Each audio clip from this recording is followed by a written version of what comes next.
વિશ્વાસઘાત। એક આરબની પાસે સુંદર પાણીદાર ઘોડો હતો। એ ઘોડો લઈ લેવાની ઈચ્છા એક વ્યક્તિને થઈ।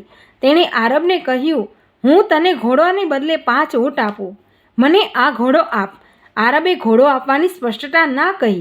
પેલાને થયું કે આમ તો ઘોડો મેળવવાનો છે જ નહીં, માટે કોઈ યુક્તિ જ કરું, અને એક રોગી ફકીર બનીને રસ્તામાં બેઠો।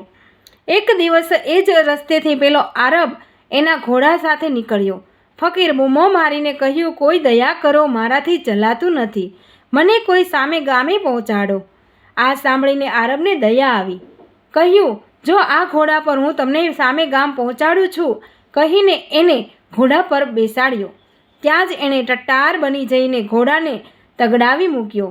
તેથી પાછળ પેલો આરબ બૂમો મારી એને રોકી કહ્યું, જો તું આ ઘોડો લઈ જા, હવે તારો છે, તું એની સાર સંભાળ કરજે, બરાબર સારી રીતે કરજે, પરંતુ આવી રીતે દગો કરીને, ધોખો દઈને, વિશ્વાસઘાત કરીને તે ઘોડો પડાવી લીધો છે, આ વાત કોઈને કરતો નહીં, તો લોકોને ગરીબ પરનો, દુખિયાઓ પરનો વિશ્વાસ ઉઠી જશે અને જરૂરિયાતવાળાને પણ કોઈ મદદ કરવા નહીં જાય।